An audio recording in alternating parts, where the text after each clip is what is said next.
En este vídeo vamos a ver cómo realizar la reducción de estados de un autómata. Es decir, lo que queremos conseguir es un autómata equivalente que procese el mismo lenguaje, pero con el mínimo número de estados necesario, eliminando así aquellos estados que tienen el mismo comportamiento. Antes de ver este vídeo, te recomiendo encarecidamente que veas los anteriores vídeos de la serie, especialmente el vídeo en el que hablamos sobre las clases de equivalencia, ya que tanto el concepto de lenguaje por la derecha como el concepto de comportamiento de los estados de un autómata es crucial a la hora de aplicar el algoritmo de reducción de estados. Si ya lo has visto, comencemos. Lo primero que tenemos que tener en cuenta a la hora de reducir los estados de un autómata es que dicho autómata cumpla con dos requisitos. Número 1. El autómata debe de ser accesible, es decir, que debe haber un camino viable para cada uno de los estados del autómata. O sea, que podamos alcanzar cualquier estado. Si os fijáis, en este autómata que tenemos de ejemplo, Q7 y Q8 no son alcanzables, ya que Q7 tiene una transición de salida que entra en Q4, que sí que está conectado con todo el resto del autómata, pero no hay ninguna arista entrante hacia Q7. Por lo tanto, aquella zona del autómata, aunque sí que estén comunicados entre sí Q7 y Q8, los dos están aislados del resto del autómata. ¿Qué quiere decir esto? Que su función en el autómata es nula. Por lo tanto, ni Q7 ni Q8 nos aportan nada a la hora de procesar un lenguaje con este autómata. Así que lo primero que vamos a hacer es quitar estos dos estados. Muy bien, ahora el autómata sí que cumple el primer requisito. Vayamos con el segundo. Y es que el segundo requisito a la hora de aplicar el algoritmo de reducción de estados es que el autómata tiene que ser completo. Esto ya lo hemos explicado en otros vídeos de la serie, pero básicamente un autómata es completo si para cada estado hay definida una transición con cada símbolo del alfabeto con el que trabaja el autómata. En este caso podemos ver que el alfabeto es A y B. Lo escribimos aquí arriba y si nos fijamos estado por estado podemos ver que para cada uno de ellos hay una transición con A y una transición con B. Si no lo hubiera, os dejo un pequeño ejemplo de lo que habría que hacer rápido y seguimos. Para saber qué tendríamos que hacer en caso de que el autómata no fuese completo, tenemos aquí un ejemplo. Si os fijáis, este autómata de ejemplo trabaja con exactamente el mismo alfabeto que el anterior, compuesto por los símbolos A y B. Sin embargo, sabemos que este autómata no es completo, ya que en el estado Q2 no hay una transición definida para el símbolo B. De este modo, habrá algunas palabras sobre el alfabeto A, B, estrella, este autómata será incapaz de procesar. Serán todas aquellas que empiecen por B y tengan más de una B, ya que iremos al estado Q2 y, cuando nos venga otra B, el autómata no sabrá hacia dónde ir. Para aplicar el algoritmo hemos dicho que debe ser completo, simplemente tenemos que añadir las transiciones que faltan. Por ejemplo, en este caso, en Q2, nos falta una transición para el símbolo B, así que la añadimos y hacemos que ésta nos lleve hacia un nuevo estado cuya función será nula. Este estado recibe el nombre de estado sumidero y su función simplemente es, para aquellas palabras que el autómata anterior no podía procesar, hacer que este autómata sí que sea capaz de procesarlas, pero quedándose infinitamente en este estado que buclea sobre sí mismo y que obviamente no es final, ya que no debe aceptar ninguna de estas palabras que el anterior autómata ni siquiera era capaz de procesar. Bien, una vez que tenemos claro que el autómata cumple con estos dos requisitos, podemos empezar a aplicar el algoritmo. Y es que el algoritmo de reducción de estados básicamente es un algoritmo de particionamiento, en el que lo que haremos será agrupar aquellos estados que tengan el mismo comportamiento en conjuntos de estados o particiones. De modo que podremos construir otro autómata con menos estados, donde cada uno de esos nuevos estados representará aquel conjunto de estados que se comportan de la misma forma. Para ello, cada vez que apliquemos una iteración del algoritmo, iremos refinando el conjunto de particiones, y lo haremos bajo dos premisas. La primera es que nunca podremos tener menos clases que la iteración anterior. Es decir, o mantenemos el número de clases o surgirán nuevas, pero nunca iremos a menos. Y la segunda es que estados que en un momento del algoritmo pertenezcan a distintas clases, nunca podrán volver a la misma clase. Dicho esto, vamos a iniciar con el algoritmo. Como hemos dicho, lo que buscamos es agrupar los estados en clases con el mismo comportamiento. Así pues, la primera iteración tendremos la partición más general, el mínimo requisito que distingue a varios estados, sin siquiera tener que estudiar su comportamiento.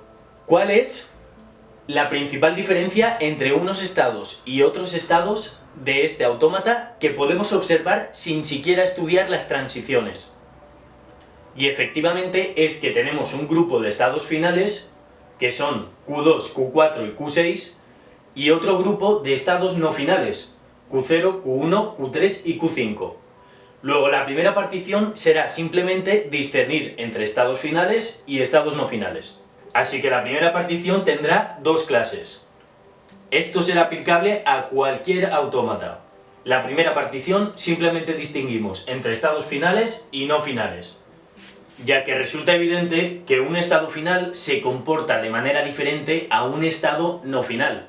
Mientras que si estamos en un estado final, tras procesar una palabra, significa que el autómata acepta esa palabra, si estamos en un estado no final, significa que el autómata no acepta esa palabra. Dicho esto, en la primera iteración del algoritmo, esta sería la primera partición.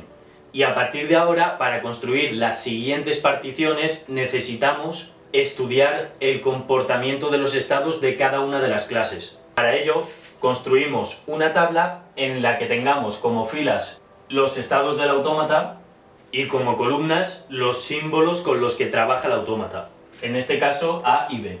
Y ahora el proceso es muy sencillo, simplemente tenemos que preguntarnos, si estamos en el estado Q0 y nos encontramos con una A, ¿hacia qué clase nos dirigimos?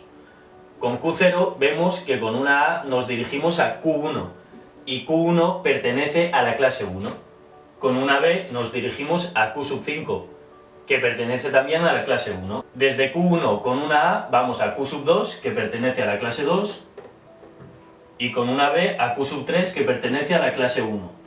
Desde Q2 con una A vamos al propio Q2, que pertenece a la clase 2, y con una B vamos a Q3, que pertenece a la clase 1. Desde Q3 con una A vamos a Q4, que pertenece a la clase 2, y con una B vamos hacia el propio Q3, que pertenece a la clase 1. Y lo mismo con el resto, Q4 con una A Q4, que pertenece a la clase 2, y con una B a Q3, que pertenece a la clase 1, Q5 con una A hacia él mismo, que pertenece a la clase 1, y con una B a Q6, que es la clase 2. Y por último, Q6 con una A vamos a Q5, clase 1, y con una B hacia él mismo, clase 2. Y a partir de la información recogida en esta tabla, podemos construir la segunda partición del algoritmo. Simplemente tenemos que estudiar qué estados se comportan de la misma forma. Como ya hemos dicho, las dos premisas son que estados de distintas clases no se pueden juntar. Luego, por ejemplo, aunque Q1 y Q2 tienen el mismo comportamiento, con una A ambos van a la clase 2 y con una B ambos van a la clase 1, como en la anterior iteración ya pertenecían a clases diferentes, no pueden juntarse. Así que lo que tenemos que fijarnos es en estados de la misma clase. Es decir, dentro de la clase 1 hay estados que se comporten de manera diferente y por lo tanto debemos partir más esa clase. Y dentro de la clase 2 lo mismo. Vamos primero con la clase 1, Q0, Q1, Q3 y Q5. Vemos que Q0 con una A nos lleva a la clase 1 y con una B también. Y no hay ningún otro estado que se comporte de la misma forma. Así que tendremos una nueva clase en la que solo entrará Q0. Vamos a ponerlo aquí como la nueva clase 1, ¿vale? Luego Q1 con una A nos lleva a la clase 2 y con una B a la clase 1. ¿Qué otros estados de la clase 1 de la anterior iteración se comportan igual? Pues podemos ver que Q3 tiene el mismo comportamiento, solo Q3. Así que tanto Q1 como Q3 serán parte de la clase 2. Y luego Q5 también tiene un comportamiento único. Con una A nos lleva a la clase 1 y con una B a la clase 2. Es el único de la primera clase de la anterior iteración que se comporta así. Así que tendrá su propia clase. Y luego, respecto a la segunda clase de la anterior iteración, podemos ver que Q sub 2 y Q sub 4 tienen el mismo comportamiento, así que serán la nueva clase 4. Y Q sub 6 tiene un comportamiento aislado, es el único de la clase 2 de la anterior iteración que con una A nos lleva a la clase 1 y con una B a la clase 2. Así que también tendrá su propia clase. Dicho esto, pasamos a plasmar esta información en la partición 2.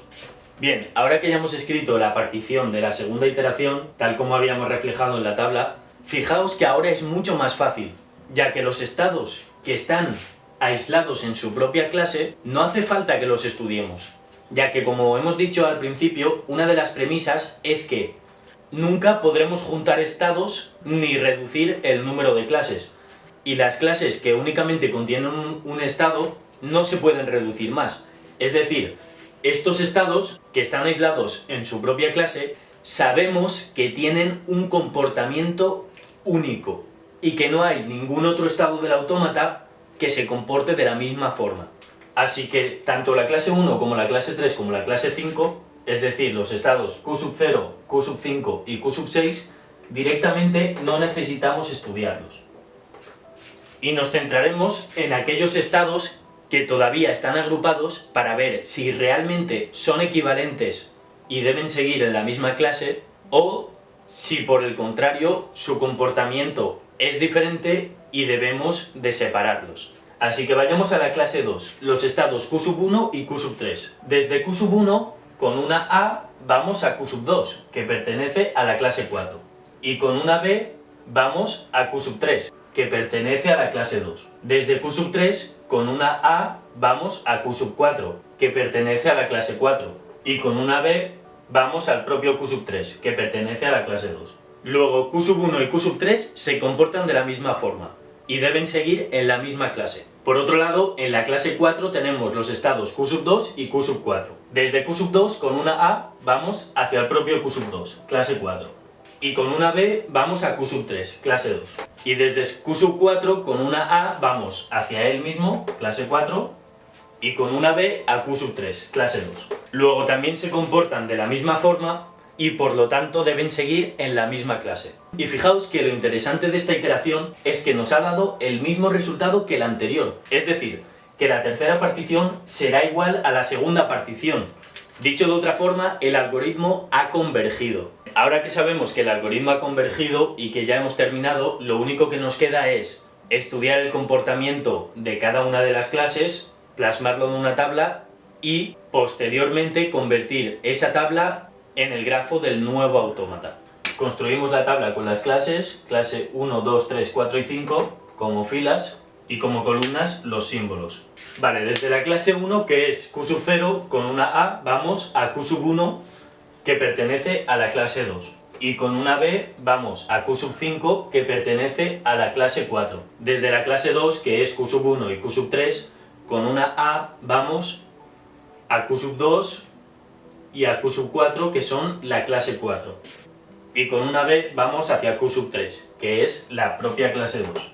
Desde la clase 3, que es Q sub 5, con una A vamos a ella misma, y con una B vamos a Q sub 6, que es la clase 5.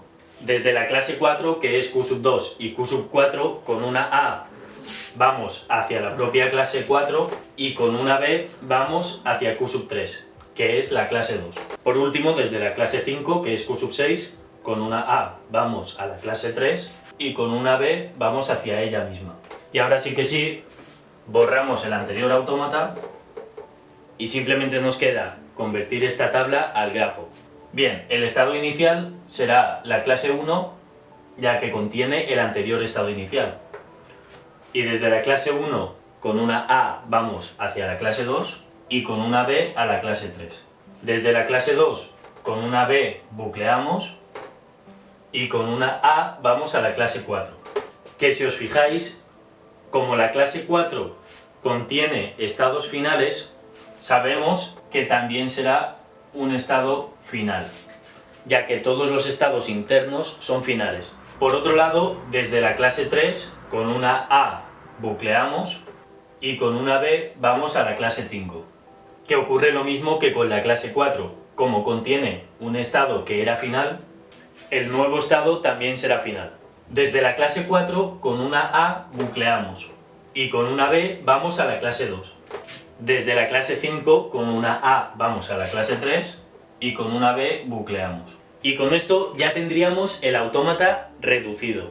Es decir, este autómata se comporta exactamente de la misma forma que el anterior y además podemos afirmar que contiene el número mínimo de estados necesarios para comportarse de esta forma. Para determinar qué estados son finales y qué estados no lo son, ya que el primer paso del algoritmo fue distinguir en dos clases, una de estados finales y otra de estados no finales, es lógico que todas aquellas clases que contengan estados finales solo podrán contener estados finales y por lo tanto los estados que representen dichas clases también serán finales, mientras que aquellas clases que no contengan estados finales, los estados que representen esas clases serán no finales. Y con esto ya habríamos terminado. Un saludo y hasta la próxima.